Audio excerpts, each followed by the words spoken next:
C'est la rentrée et comme à chaque rentrée, les syndicats historiques sortent leur formule de rentrée. Avec cette année une nouveauté, en partenariat avec la SNCF et la préfecture de police, l'intersyndicale vous propose le package rentrée sociale. Grève, manifestation avec ou sans gazage, le menu est au choix. Comptez un léger supplément pour l'option casseur de banlieue.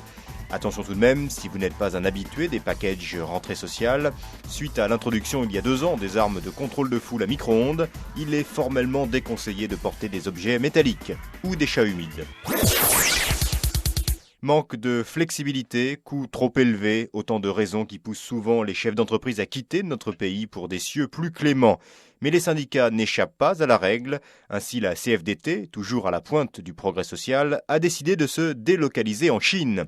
Laurent Chérec, le secrétaire national de la CFDT, nous explique les motivations de ce choix audacieux. Et c'est vrai qu'on est arrivé à un moment critique de l'histoire de la CFDT, avec de gros problèmes structurels. On a des militants trop rigides qui vivent dans le passé. C'est plus gérable, il faut vivre avec son temps. L'intérêt de cette délocalisation, c'est que si on décide d'une grève ou d'une manifestation, cela ne portera pas préjudice à l'économie française. Et de plus, si la manifestation, par exemple, se déroule en Chine, le facteur de déstabilisation sera très faible. Il est vrai, que le taux de mortalité risque de grimper, mais vous savez, en Asie, la vie humaine n'a pas la même valeur. C'est pas cher. Apparemment, les négociations entre la CFDT et le gouvernement chinois sont bien avancées, malgré les critiques d'une partie des militants qui craignent de passer encore un peu plus pour le syndicat gouvernemental. Réponse du porte-parole de la mouvance syndiquée mais réaliste, John Blair, il faut savoir être pragmatique. Nous savons très bien que la question de liberté syndicale est une question difficile en Chine. Et c'est pour chacun à décider si il vaut mieux avoir un syndicat officiel ou bien pas du tout de syndicat, parce que ça semble être le choix aujourd'hui. La biométrie, c'est bien, mais ce n'est pas parfait. Certes, l'implantation de puces d'identification sous la peau a énormément facilité le travail des administrations, mais pas nécessairement celui de la police. Les agents ont bien été équipés d'ordinateurs de poignée permettant de lire les informations contenues dans les puces, mais cette avancée technologique se heurte au problème grandissant de l'illettrisme dans les forces de l'ordre, incapables d'utiliser ces appareils. Fort heureusement, la société BioIcon a trouvé le remède avec un nouvel appareil dont seront prochainement équipés les policiers déjà enthousiastes. Pour moi c'est génial. Plus de lettres, plus de trucs compliqués. Là il y a un système d'icônes en 3D, par exemple pour un juif. J'ai là, une étoile jaune là, de David Jones, vous voyez, ça tourne. Et pour ces petits enculés d'islamo-fascistes, un croissant vert. En termes de code couleur, je vous dis, on s'y retrouve. Ça permet des interventions rapides et efficaces. EDF une nouvelle fois en pointe pour lutter contre le réchauffement climatique.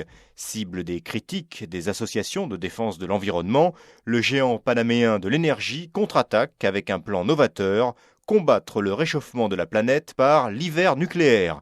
56 centrales de 6e génération localisées sur l'équateur seront placées en surchauffe dès ce soir. EDF affirme pouvoir régler le problème en 2 heures. Faut-il relancer les guerres de religion ? C'est le thème de la conférence Intercroyance qui se tient toute la semaine à Varsovie. Les conseils d'administration des différentes religions chrétiennes vont se pencher sur cette proposition polonaise. Objectif, booster un secteur d'activité qui marque le pas depuis quelques années. Un dossier préparé par Ignace Dos Santos. Oui, le 21e siècle est religieux, mais pas assez, au goût des actionnaires de la Jesus Christ Corporated. Les fonds de pension indiens sont déçus par le rendement à un chiffre de la firme, bien loin des 25% de bénéfices annuels espérés lors de son rachat, la pakistanaise Mahomet United. Du coup, le PDG de Christ Corporated change de stratégie. Partant du constat que ferveur religieuse et choc des civilisations sont intimement liés, le nouveau mot d'ordre de l'entreprise est « à bas le consensus ».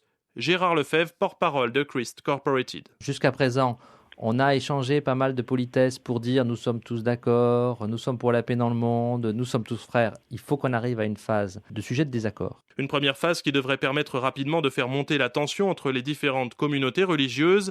Avant la phase active proprement dite, tout est prêt, d'autant que sur le terrain, les équipes de la Christ Corporated sont déjà au travail. Des commandos évangéliques ont été envoyés en Arabie Saoudite. Le commandant de la section, Saint-Pierre, nous décrit l'opération. Ce sont des groupes qui sont composés de 50 à 150 caravanes et qui prêchent l'évangile de Jésus-Christ à ceux qui ne connaissent pas la bonne parole de Jésus. Pendant cette semaine, c'est assez varié. Tous les fidèles seront présents sous notre grand chapiteau, une grande cathédrale de toile immense, avec des réunions de prière le matin de 8h à 10h. L'après-midi, une réunion d'évangélisation et le soir, grande soirée aussi sous le chapiteau.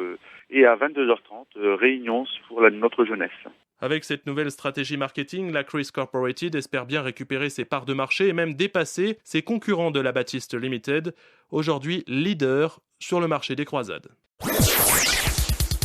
L'Académie française a délivré aujourd'hui sa mise à jour des termes racistes sémantiquement acceptables.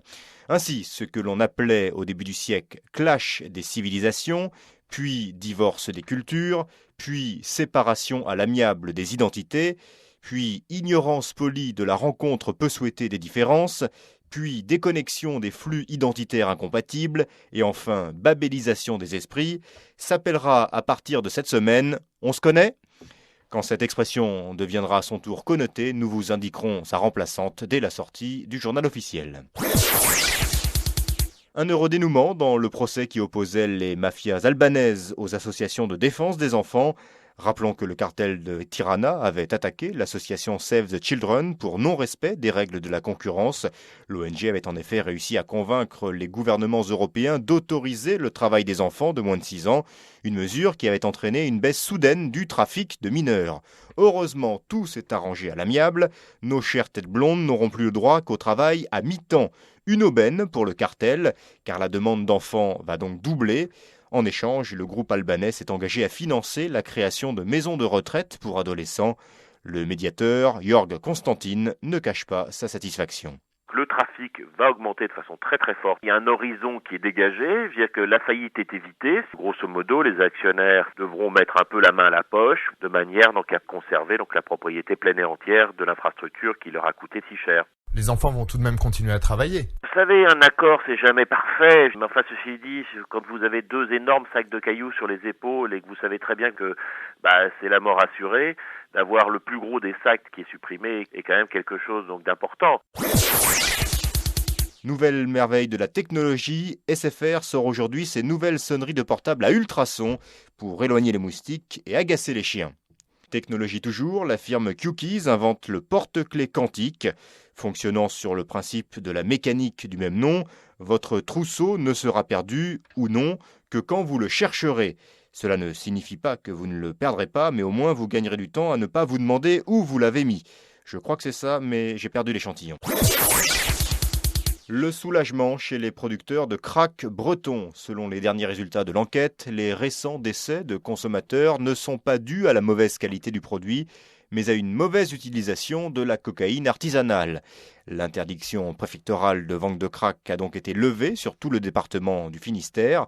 Une victoire pour les producteurs, mais une victoire au goût amer.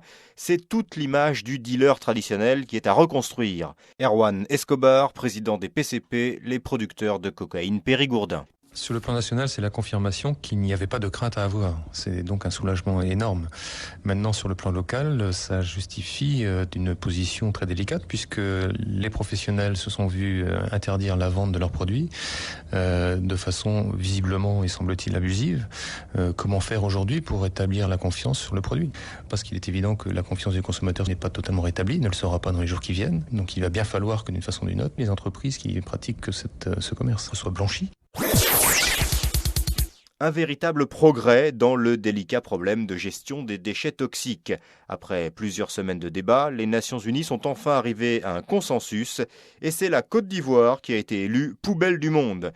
Les citoyens ivoiriens sont invités à quitter le pays avant 10h demain matin. La destination Europe est encouragée puisque la date coïncide avec l'ouverture officielle de la saison de la pêche sportive aux réfugiés. Enfin, sachez que le dernier fumeur en liberté a été abattu cette nuit. Le terroriste qui avait trouvé refuge au sommet du Mont Blanc avait été repéré il y a 2 jours par le satellite européen GEOS alors qu'il allumait une cigarette sans préservatif infrarouge. Le ministre de la Santé intérieure a dû interrompre ses vacances à la Havane pour autoriser le GIGN à appliquer la loi sur l'éradication des fumeurs sauvages. L'homme était un père de famille de 36 ans. Ses 3 enfants ont été abattus ce matin en application du principe de précaution.